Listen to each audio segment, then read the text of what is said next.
incredibly expensive state if you really want to try to compete, because there's so many media markets, some of which are very expensive. But Southwest Florida is a bastion of Republican votes. And if that area is impacted severely, I'll add another piece. People disperse to other parts of the state or other states in general. It could suddenly get very interesting politically down there. And the Harris campaign, we talk about how much money they have.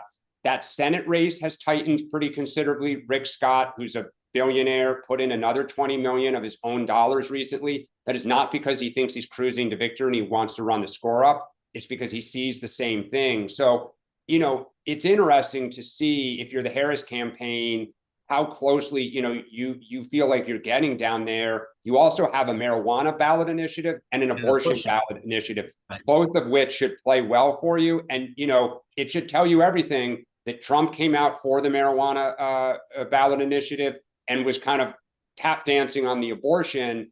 They don't know what that turnout is going to look like down there. I think both those will pass. And, are there coattails? Yeah. Lastly, I'll get to, let's open this up for questions. But the other question I asked Haley was,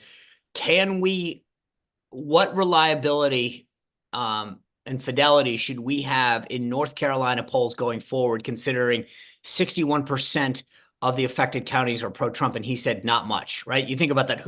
No one's around to answer a poll anymore. And so if you think about North Carolina, the data coming out now, and I was sort of, again, I as a pollster, I thought he'd say, oh yeah, you can still count on it because we can figure this out. And I mean, right, that's their job. Yeah. But the honesty is important, because it's sort of like, for the last several miles of the trip, we're going down blindfolded on a key battleground state and just not knowing who's up. This is going to be important. All right, let's get to some questions, since I have no idea who anyone is. I'm just going to start going down the list. Russ, can you unmute? Tell everyone why you like me the best, or I can't remember how Mark does it. I think that's it. How you like me the best and who you're voting for. Russ, do I do this? Ask to unmute. Russ, unmute. I am about to spotlight Russ for you. Okay. Hello, Russ. There we go. How you doing, guys? Good, Russ. I tell you, I had the unfortunate experience of having to view it on YouTube last night, and that is a rough platform. I'm kind of interested in the ads that I'm seeing. People in for Sean. I'm kind of interested in the ads that I'm seeing for both Harris as well as Trump here in Missouri. I mean, Missouri's way red, so I don't know if she's trying to get here in the Kansas City area, whether it's Nebraska. You seen her ads? Oh yeah. There in I was down in Wichita over the weekend, and I saw ads down there as well. So either they got just an abundance of cash, or they think certain things are in play. So the question that I had for each of you, and we've gotten to the stretch of the race where it's promises every day, right? So, lots of promises going back and forth. But my question for each of you, Sean for Trump and Dan for Harris, what is the first thing they're going to do? Whether it's an executive action, whether it's hopefully legislation. What is day one, what they're going to do? So not day 100. Hi, this is one of the producers. I'm so sorry to interrupt. Hey, I just wanted to let you know. Yes, I just wanted to ask if it's okay if we run into overtime today. Audra, you're on the half hour. We can all hear. Audra, we can hear you. It's fine with me. I'm already at work, so you guys can go as long as you need. No, it's okay. Just guys, keep going for another 20 minutes if you have time. We're you good. don't have to leave. Good. Yep. This is how magic works. But that's my question is, so day one, what's the first thing? Yeah, I'll answer this quick because I was there in 2016. And legislation is time consuming and deal making, whatever. So to your point, you're going to see executive orders and actions. There's two separate ones. I would imagine, I'll let Dan speak to Harris. But Trump's going to do what he said. He's going to do the border. He's going to do something about drilling and U.S. production. I mean, my guess is there might be 15, 20 that Trump would do right off the bat. We did a bunch. I think Biden did like 45 his day Yeah. one. We did like 26. It's the new name of the game. Specifically with his promises. So Right. No. he So like I promised said, he's going to do, deportation. His deportation, right. do the deportation start day one? There'll be something. I mean, here's the dirty part about your question, Russ. There is some things that you can do right off the bat, and you'll sign an executive order saying all agencies shall now do X. There are some things that will take a little bit longer because they require more coordination, right? I've got to get this department to tell this department to tell this department. So you'll probably have a series of announcements. Like, I have directed the Department of Homeland Security to begin this, this, and this. Then you will have a series of executive orders that will say an order effective immediately. The Department of this will now do the following, and actions similarly. But so you're going to get a lot, but some of it just has to do with how government works and the processes that ensue. And so on day one, you can announce that you've started certain processes, but you can't. We got a lot of when we did that travel ban. One of the problems, and I know I got a call from Dan's old colleague on the Hillary campaign, Governor McAuliffe at the time, and he said, "Sean, I got people at Dulles Airport that don't know what to do," and and it happened so quickly that the wheels didn't know how to one wheel wasn't going at the same time the other wheel was going. And so I'm trying to answer your question by saying, I think you'll see a lot of action on his promise to secure the border and on immigration. You'll see a bunch on energy and drilling, but it's going to come down to how quick these things can segue with the way that government works. So he might come out and say, I have ordered that the Department of the Interior allowed drilling on these sites, or the Department of Energy, or whoever's in charge of the Strategic Petroleum Reserve, to start buying oil at this price. There are things, though, that might take a week to go. Is that, Yeah, I mean, I would say the same thing. I mean, look, to Sean's point, there's the performative side of the job, right? So it used to be that if a Republican followed a Democrat day one, they would revoke, the Mexico abortion that policy provided, funds for overseas healthcare. And if a Democrat came in, they would reauthorize it. If Harris wins, I imagine she will do something on abortion on day one. She probably would do something also on immigration, right? Just to show like she meant what she said, even potentially on fracking. Like, I could see her wanting to kind of, show that. You want to show action. But to Sean's point, like, it takes even, weeks for your own personnel to get in there, to be clear, to be able to execute. And if you think about, and I'm not sure if this is where you're going, like, Trump's first big thing, try to repeal the ACA, and then the tax cut bill. For Obama, it was the Green New Deal, or cap and trade, they called it then. And then healthcare. You started them in the spring, and the ones that got over the finish line were about the following February. So it takes a long time because you have to work with Congress. So if Harris has a Republican Senate and a Republican House, that is a very different situation about the art of the possible than if one is Democratic. Conversely, this is probably the more likely scenario. If Trump were to win and have both the House and the Senate, now they can get creative, and you have to figure out, what are you going to burn your capital on? Because you only have so much. Right. And so, Russ, the transition period is going to be when these guys, you'll hear a lot about this. Put it this way, it's not going to happen on day one in a vacuum, right? So from a metric standpoint, look at the first 100 days, not the first 10. I would look at where are you at Labor Day, and where are you by the following April? Because if you haven't gotten stuff, then the midterms kick in, primaries start that following winter, right? And if, like, on the Trump side, if you have the White House, the House, and the Senate, Democrats will be very bullish in 2026. Yeah, and let me back it off the other way, right? You have a current vice president, so she's well integrated into the current system, and then Trump, who's a former president. So by December 15th, maybe depending on some of the personnel announcements, you'll start hearing definitely by January. If it's Kamala, I think to Dan's point, you're going to hear some carry-on stuff because it's her current administration, so she's not going to undo all the Biden stuff. There's nothing she'd do differently. So nothing she'd do differently. If it's Trump, I think in January you start hearing, here's all of the things I'm going to do day one. Here's what I'm going to do, and so they'll lay out those agendas. I don't think anything will be a huge surprise on day one.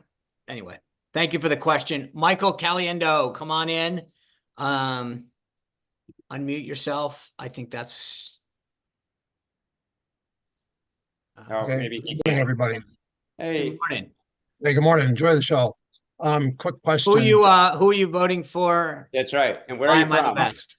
Okay. So I voted for candidate Trump in 16, for President Trump in 20, and I'll vote for Trump again this time Where around. do you live? I am in a suburb of Indianapolis, Okay. a pretty red state. Question is about the VP selection for Vice President Harris. Personally, I was surprised by picking someone that wasn't from Pennsylvania or an Arizona or Georgia. And part of the arguments I've heard that perhaps made some sense were, she might have wanted somebody that would not overshadow her. Fair enough. But you can't tell me that there weren't other people such as Shapiro or Kelly, et cetera, from those states. My gut reaction to the pick, and this is what I'm asking, I'd love your opinion on, is some concern at that time, probably looking at their own internals, saying that blue state such as Minnesota could be in trouble. Why did you pick somebody from the only state that voted for Mondale in '84? I mean, that one kind of threw me.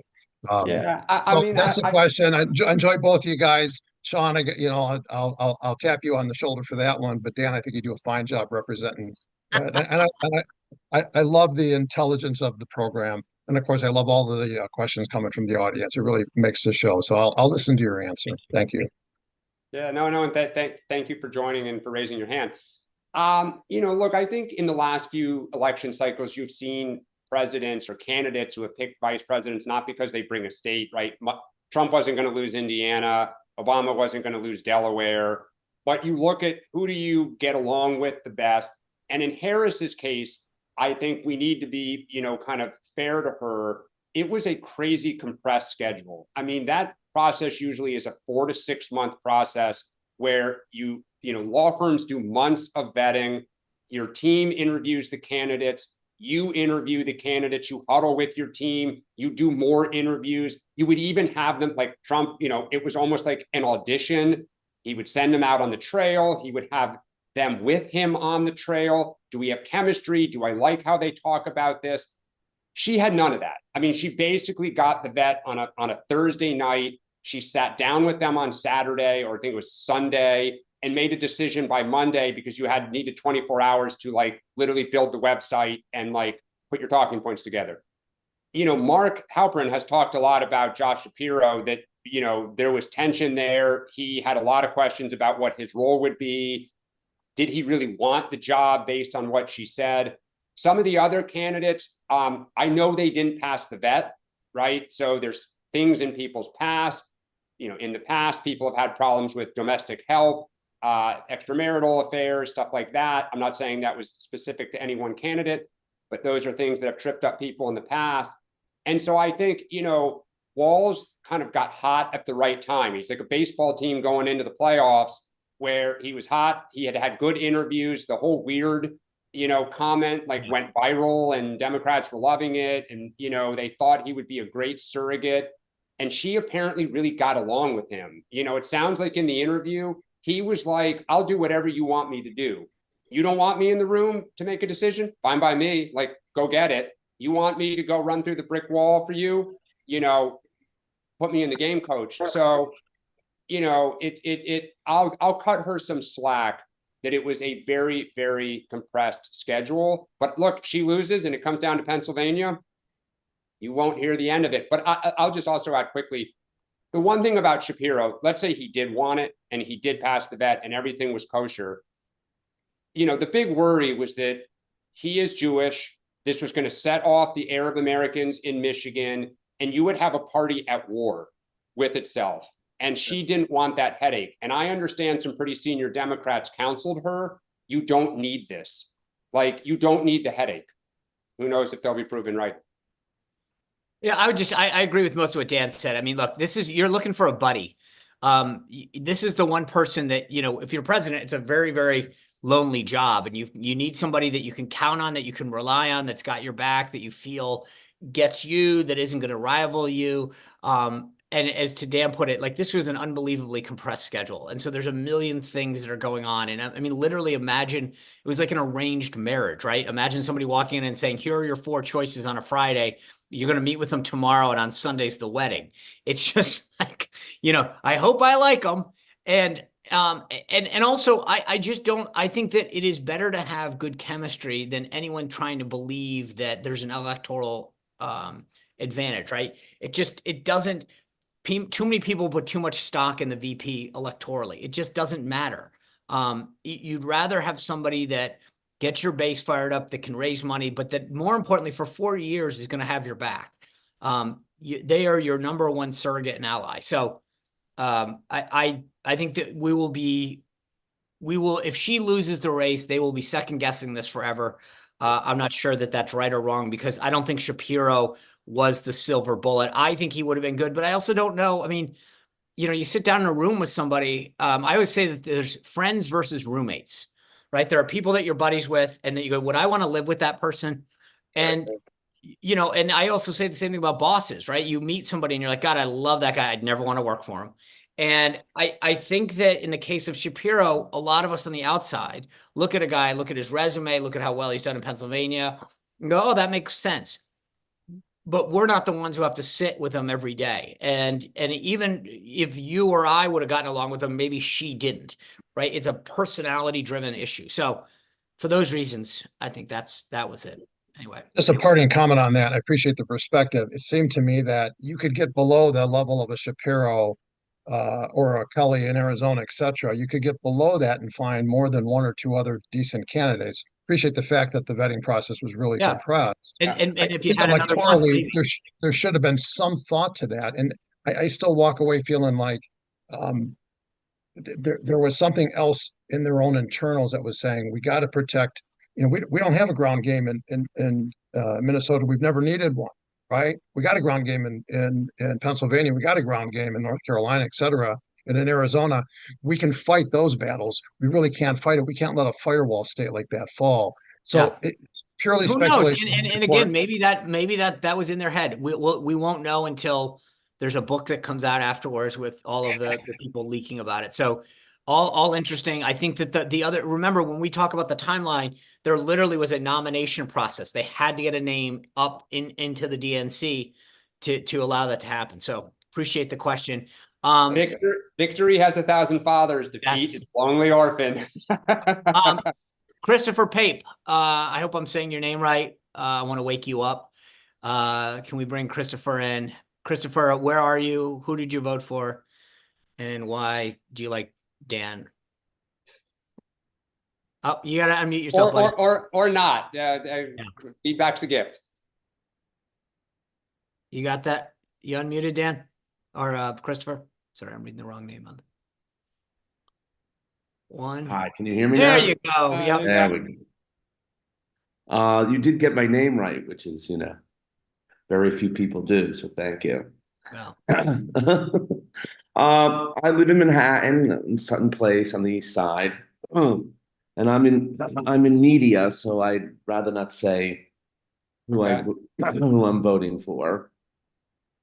My question was going to be for Mark more than the two of you, but I think that I'd be interested to hear your answers. I just think that we're at such a tipping point on how biased the media is.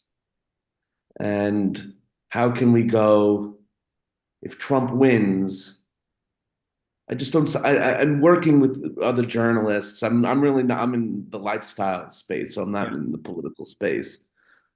I just don't know how people could be so biased. You are if you're in the lifestyle space. You're very much, What do you mean though about the media? Do you mean the proliferation of it? No, I mean mainstream media is so biased. It's right. So clear. Okay. And how can they continue to I just don't know why no one says we want to be neutral. We could Right. just want to present news. Dan, And this is your favorite question. Do you want to take it from? Yeah. Well, I mean, on some level, like ask CNN how that's gone, trying to be, neutral a little bit. But I mean, Right. I'll say two things politically. One, I think it'll be interesting to see the shape of the mainstream media in 4 years, right? People are cutting, are leaving television, they're hemorrhaging cash, they're going through layoffs, like there's talent turnover left and right. So what do they look like when the next presidential election rolls around? Two, I think one of the lessons that's going to, be taken away, at least from the Democratic side, is the success that Trump has had going on these niche podcasts, going to these different unique audiences where it is 4 million 18 to 35-year-old men who are religious in their, listening or viewership. And I think you're going to see a lot more of that. I think you'll have debates, moderated by some of these niche, hosts. I think you'll see less of like, you have to go kiss the ring of the New York Times and you have to go sit for Meet the Press. Like, I think that's kind of ending. And so I think as media fragments and as people kind of settle into their preferred place of getting entertainment, you're going to see politicians now trek to the same places. Yeah, so I'd say two things on that. One, I'd associate myself with what Dan said, right? I mean, you're seeing a lot of these people. Look at her media tour, right? The Call Her Daddy, The View, which is technically a TV. I mean, it's not news, but then Colbert, Howard Stern, Trump going to Theo Von, the Nelk Boys, these live things with with Elon. I mean, look, it was funny. I gave a speech down in Florida a couple months back and at a journalism school, and they asked me like, what do we think about journalism dying or whatever? And I said, it's not dying, it's flourishing. Look at this. Look at what we're doing today, right? These morning meetings used to be network controlled. Like the networks would hold one, no one could see it. We're doing it. Thousands of people every morning are engaged in this. Substack, you see the reporters right, left going off, and it's hardcore reporters from the Washington Post, the New York Times, who are saying, I want to report. And if you like them, if you think they're good reporting, you pay them $5 or $6, $7 a month. If you want to join, I'm not a journalist, but I have a show every day. I have a Substack. You want to come see my content? Great. But 10 years ago, if somebody had said, hey, Sean, do you want to go do a daily show? It would have been a hobby, not a living. And we're seeing the proliferation of media in a way that we never have. And Dan's right. Between this cycle and next cycle, you're going to see, hosts hosting things and doing things that they never have before. When I was at the RNC in 12 and then 16, it was a battle to get credentials for non-legacy media types, right? Because it was always handled through the Congressional, the House and Senate periodical galleries. And now, this year, they were reaching out to influencers and content creators and saying, come on. So I think the answer is the media has done, the legacy media has hurt themselves, right? They because they've gone in a certain direction, they have every right to do that. But then other people are going, great, I'll go put a channel together for content that I believe in. If you want to watch my show every day at 6 o'clock, you can. If you don't, you don't have to. If you want to come on Two-Way and be part of our conversation, you can.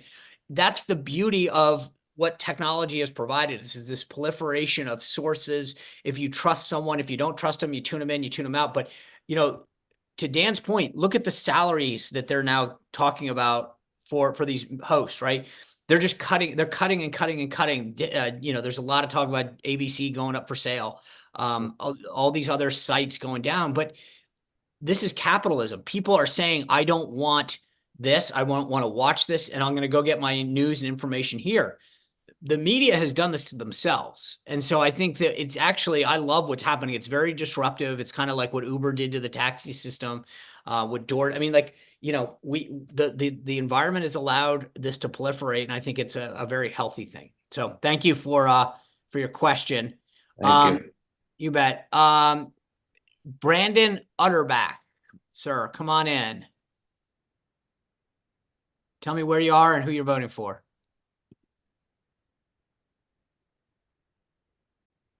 Hey, how's it going? There I am. Good. Hey, I'm in Northwest Indiana. I've never voted before. I was very, caught up in the Bernie mania, maybe when back in the day, and now I'm going to vote for Trump. becoming more solid every time I watch a Kamala Harris interview. I just, one thing I saw that when they unsealed that document, I thought it was going to be bigger news than it was. So I quickly went to my number one news source, which was two-way, and it wasn't even mentioned. I didn't know if that Which court filing document? being Sorry, can you? the court filing about January 6th.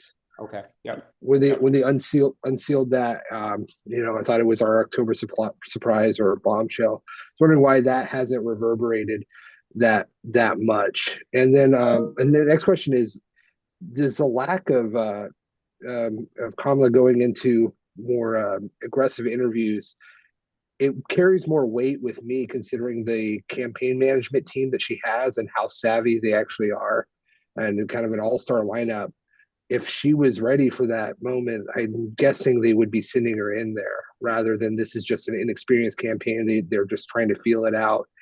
And then if I could just throw one more question out there to you guys, what do you think is the number one thing that people who aren't in the loop, like Mark degrading the betting markets, because it's people who have no insider information. What is the number one mistake you think people outside the loop make when viewing?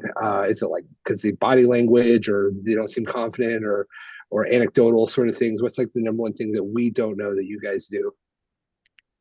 Well, that's a great question. Real quick, are you registered to vote? You mentioned you are Bernie. I mean, and so, Yeah. so you haven't voted in the past, or did you vote for Bernie? No. My goal was to vote for somebody I really believed in. I didn't agree with a lot of his policies. Right, and, but did you actually cast a ballot for him? No, because I was. Okay. Yeah, and I are you wasn't registered to voter. vote? Yes, I am. Okay, thank you. I'm in Indiana, so but It's always important to vote. Dan, Yeah, you want to take that? Sure. So, I mean, I'll take him. I think in order. If I miss something, let me know. Look, I think as far as January 6th goes, and this is obviously this comes up on this show a lot. It's in the chat, both here and on YouTube a lot. Like, why don't we talk about it more? I don't think there are many people at this point who don't have an opinion about that day, where you're going to read something and say, oh my goodness, like, the images were so striking, right? In my opinion, it was horrific. And you have formed a judgment, right? And so if we talk about it, we're always happy to answer people's questions about it. But I think, in the big picture, even in the national news, news publishes what they think is going to get clicks or people are going to buy the paper. And at this point, the cake is fairly baked on that. I mean, I think it's even like Bob Woodward's book, right? Like, okay, so he talked to Putin, like, I find it troubling, but I think a lot of people kind of have an opinion about Trump and Putin at this point. Your next question, I forget what your next, you had three. Oh, Kamala's like lack of media. Yeah. It's a great question. I mean, David Plouffe and others, Stephanie Cutter are some of the smartest people in the party.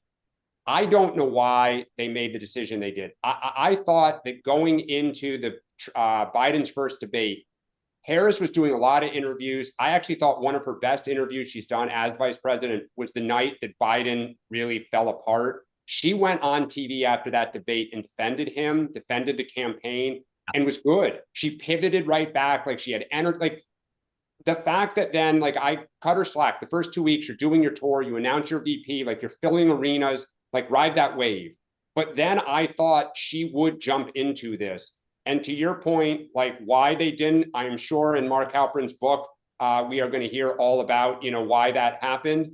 But, as I said to start the show, if I were them, keep doing these. She's getting better. And I think people will appreciate it and respect her. We're good. We got a couple more questions we're going to get to, and then I promise you, I know we started late, so just bear with us, but we want to be respectful because I know a lot of you waited with us patiently, and thank you for that. So we're going to get a couple more people in real quick. I'm going to answer Brandon. One, I think Dan's right? What are you going to learn about Trump that you haven't already? And the shock factor has gone down so much. That's number one. Number two, I agree with him mostly on Kamala, although I do think, that these people around her are smart. They see her strengths and weaknesses. And so they're basing what they're willing to do on, they can't send her out and have her fail, because then she'll look at them and say, why did you make me do that? So they're smart people. They know what they're doing. And then last, the one thing I would just say, that I thought you asked a really good question. Unfortunately, we don't have the time to go into this tough, but what are the things that we know? And I think like anything else, right? If you're a soccer player, you know, my old coach used to say when I was in high school, like part of the reason we practice is so that you see a scenario and you know how to react, right? When you've gone through several campaigns and you've watched things, right? You know how an ad's going to affect things. You know how spending here or visiting this is going to do stuff. You get better at what you do. When you're a professional in any industry, and I think because of time and grade, there are things that we've seen and done where you go, yeah, putting out that fundraising piece is going to have a backlash, or we're going to get caught on this, or we can't do this ad like this because this is going to this is the reaction that's going to happen. So that's number one. Number two is I would just say data drives a lot, right? And so I used to tell my folks they used to hate this phrase, but I'd say data doesn't lie. Right. So I can tell you, I love this ad, or I think this is good. And if the focus group and the data responses come back and it says it sucks, it sucks. And too many times I think people will call me and say, hey, Sean, you know what the campaign should do? And I'm like, great, they've tested it. It doesn't work. And I know that you're a smart person, but they have a ton of money and a ton of data scientists and a ton of researchers and a ton of analytics people. And there are times when our gut tells us to do something. And one of the things that, to your question, that if you haven't been in a campaign, you want to fight a battle that's like, hey, sorry, the data says it's not going to work. Or, hey, we sent that fundraising piece out, it raised no money. And so it's not going to work. Or, you know, that venue is horrible because X, Y, and Z. And too many times some people get like, you know, a bone and won't let it go because they're like, I think it's going to be awesome. Da, da, da, da. It's just, you know, sorry, it's not going to happen. And so that's where sometimes professionals can say, we tried this in 86 or 92, and here's why it was a disaster. So great questions. Thank you. I don't mean to rush. Stephanie Fisher, thank you for joining us. Tell us who you are, where you are, and what's on your mind. Once we unmute you. I'm in Minnesota. I actually had Walls as a teacher in high school. Oh my God. So, what class? Awesome. Yeah. All right, Beth, do you have a good story before you say anything else? I don't. He is a nice guy. I'm not voting for him though. I'm a 3-time What Trump. class? I graduated in 2003 and he was teaching at that time. So I don't remember when he left, but he'll be in my town this Friday, I believe. Maybe I've heard he's going to be at the homecoming game at the high school. So I won't be attending. My question is about, I'm still just in shock about that. When I heard she went on Call Her Daddy before even doing a press conference, I didn't even believe that was true because I was so like, it just is, I just think it's kind of depraved. And I'm worried about Christians who are not, I've heard that Christians are just not going to show up to vote because there isn't a true pro-life candidate. And I'm kind of hoping that appearance kind of, I don't know, wakes people up. Like, you know, to me, it was like can you explain without, let's keep this PG, but explain to people who might not have a background in why you have that concern, what you mean by that. Like what if someone just hears a podcast called Call Her Daddy, what is your concern with that? Well, I mean, I have a daughter and I've listened to that podcast just out of curiosity, and it's just about sex and being promiscuous. And so to me, it's the women who listen to that podcast, they're using like 80% of abortion is for birth control. It's not for the exceptions they always talk about in commercials, you know, rape, incest, life of the mother. Of course, I believe in those, but I just feel like it's just promoting cultural rot that I don't, you know, want. Okay. Thank you. Do you have a question for us? Well, I'm just wondering if you think that I've been hearing that Christians are just going to hand her the White House by just staying home because Trump is moderate on the abortion issue. He's not pro-life like he was last time around. Yeah, I would argue that he's not moderate. He's more everywhere. He's trying to be right. He's more, and I hope that Christians who believe in this issue don't stay home. I know that there is talk of doing that. I think he did a great job with the judge issue in 2016, and he had a great record on it. So hopefully, if this is an issue that's important to you, as it is for me, that you you look at his record and maybe overlook what it takes to get back to the White House, and he will govern like he did for 4 years. That's the only message I can have. But I get your concern, because I hear it, that people are saying, well, you know what, let's send a message that we can't be taken for granted. Hopefully that's not true. So thank you for doing that. Unless Dan wants to weigh in, I'm going to potentially make a massive fatal mistake and ask Mr. Chris Simmons to come in and close us out. Chris, please don't prove me wrong. I'm trying to make Mark happy today. Sean, I want you to know that my comments are not affected by what you just said. Going after Dan today. My intended comment was to first of all say that I have a similar opinion of you that I have of W, which is that we don't agree, but I'd love to have a beer with you sometime. There you go. I'd love to do that. And I actually have a two-part question for you, Sean. Okay. Number one, because I know you're a skilled communications expert. To what extent do you, first part is, to what extent do you think Kamala's body language and facial expressions undermine her content? Because I think she needs a real good coach on body language and laughing, control, timing, and a whole bunch of other stuff about body language, one. And two, and you may not really want to answer this one because it helps the other side if they ever got it right. Why is it that you think that certain Democrats, including some young blacks, are susceptible to being told that the Democrats didn't advance their agendas, when in fact it's the Republican Senate and the Republican House, the Republican Senate, because they can do the filibuster, that doesn't let the Democrats do what they promised they're going to do? Why are the Dems so pathetic at explaining to their people why things don't get done that they want to get done? Sean, I got thoughts on that part that I'll, but okay. All right. And I'll keep this tight. So first of all, thank you for your initial comments. I would say this. I agree with Dan on, like, I've watched Kamala. In fact, there was an ad that she just had on, that one where she stands up. I don't know if all of you've seen it. I think we played at one point where she says, I don't know if you've seen the negative ads, but that can be expected of, blah, blah, blah. Here's my record. She comes across, I think, much more authentic then, right? And Dan's point, when she did those post-Biden ones, politicians, when you talk about, you mentioned W, right? W, Bob Dole, even Romney, he did that documentary after the campaign. When they're not in the spotlight and have some camera on them, they're very personable. They come across differently. Some politicians freeze, for lack of a better word, and their minds are going a million miles an hour. If I say this, then this is going to, and they can't be themselves, understandably.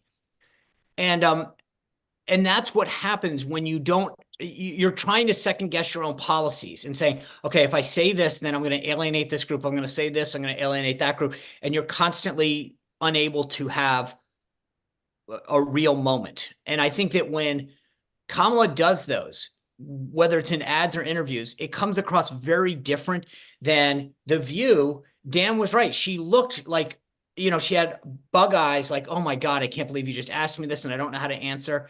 And it was, again, a predictable question from a friendly audience.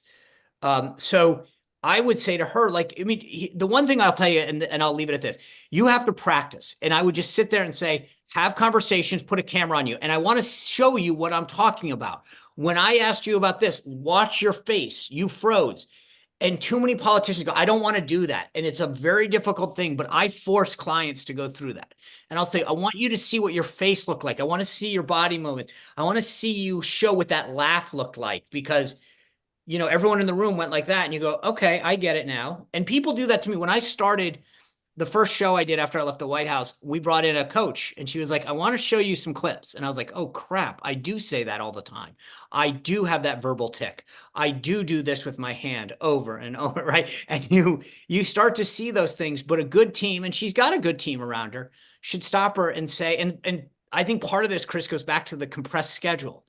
Like, you build that rapport over time when you're on the bus and you go, hey, that was funny. Let me tell you this. But I've had a lot of bosses over the year. It takes a while to get the confidence to walk in and say, hey, that wasn't your best performance. Let me show you why, and here's how we can improve it. The last thing I would just say is, I think we're doing better with Black young men in particular, because I think that there is a sense, not just among young black men, but among Gen Z in general, and a little bit higher on that scale, of this sense of independence. I don't want the government to control things. I love being able to be a YouTube creator. I love being able to this, and I keep hearing that you are telling me that I have to fit in this box, or that this is what right. And if we were winning black men or Latinos, I'd say it would be a different story, but we're going from like 12 to 21. And I think that's just a natural, there's enough of a group in that belt of Gen Zers that identify more as Gen Z than maybe with their race, if that makes sense, right? They're saying, all my buddies are telling me I can make $1 million if I do this and that. And then I hear all this government stuff. I think that's part of it, is that the Democrats are treating things very monolithically and saying, this is what we're going to do. And Republicans are like, hey, we want to give you freedom and let you do what you want to do. And that's a big theme when I ask young kids today, my kids' age, what they want to do. It's not the same professions that I grew up on, right? We want to be doctors and lawyers and professionals and whatever. And they're like, I want to be a YouTube creator and I want to set up this, affiliate store. I mean, like they have a very different set of professions that are based on technology and freedom and lack of suppression. And I think that's where I think we have a probably a little bit better message for younger people. And you're seeing it not just in that demographic, but in the Harvard polls among all young folks. So there's growth in that. Dan? Chris, this is something that I think is going to get talked about a lot, regardless of the outcome. I was at the Congressional Black Caucus dinner in 2016 when Barack Obama got up on the stage and told the audience that was 90% black, you need to vote for Hillary Clinton for me. And several people afterwards said it was incredibly offensive. And I think one of the things that Trump has done very well, and that the Democratic Party is not, Trump is speaking to them. He is going to where they consume their information. He is talking about I want to get you, a job in services. I want to make it easier. I don't want to tax tips. I don't want to tax overtime. I, am going to redo free trade deals. And Democrats just kind of say hey, remember when we did this for you? This is the problem the party's having with organized labor, right? The leadership is for the Democratic Party. The rank and file is increasingly for Trump and for Republicans more broadly, right? And the party looks at itself and says, but wait a second, you should be for us. And I think it's a huge problem. Latinos have been saying this now for about 6 to 8 years. All you talk about is immigration. Trump's terrible. You should be for us. Trump says hey, I run hotels. I employ a lot of people. Here are the 5, 6 things that I'm going to do. I want to do for you. I understand you. The Democratic Party doesn't speak to people like this. And it's a problem. If they're going to win, they're going to have to figure out how to communicate a lot better. And specifically with young men, the party is focused on turning out women right now, right? They are going to drive that gender gap. She goes on Alex Cooper, because I happen to know a lot of women in New York City and other places that love that podcast, right? She is not going on Theo Vaughn. She's not playing golf with, Bryson DeChambeau, not that, she needs to play golf. But Howard Stern was a little tip of the cap to that, but his audience isn't young, men as much anymore. But, it's a problem. And I think it's the Democratic Party fault that we're not speaking to people and being respectful about why you should vote for us and what we will do for you. Yeah. And I mean, I think that to your point, the issues, right? That there are things that they care about differently. Anyway, Chris, thank you for joining us again. We've gone very, very late, and I appreciate that. I taking advantage of Mark's absence. Also, that we did have some technical problems. I appreciate everybody who stayed with us through those, and you will be rewarded. I will send you his Venmo, and you can just send him a request. He will pay all of them out. Anyway, thank you guys for being here tonight. Mark has another two-way that he will be on. Donald Trump and Kamala Harris both. Oh no, wait, I got that wrong. It's just the pictures. I thought he was having Donald Trump and Kamala Harris, but it's actually Zachary Karabell will be with him at 6 o'clock tonight. If you want to, you can choose how you want to do this. If you want to watch Mark live and watch me later, that's fine, or vice versa. But at 6, I have the Road to 270. I've mentioned this before. I'll fill in every state in the country on my YouTube channel. And then, by the way, real quick plug, because I can today only. Sunday night, we're doing a 7 o'clock live Road to 270. We're bringing in guests from every single state You name it, we're bringing them in and saying what's going on the ground there, state by state. So it's not just the polling numbers; it's the early vote, the registration numbers, with politicals from every state. So, and you're right, Valerie, it's a shameless plug, but guess what? No one lets me drive in the future, so you take it. You've earned it. You've earned it. Thank you. Thank you. Let's go Mets tonight, and as the NHL season kicks off, let's go Rangers. So. All right. Thank you guys for joining us. We'll all be back here tomorrow at 9. Mark will be here at 6. I'll be at 6 on my channel. And thank you for sticking with us. Have a great day.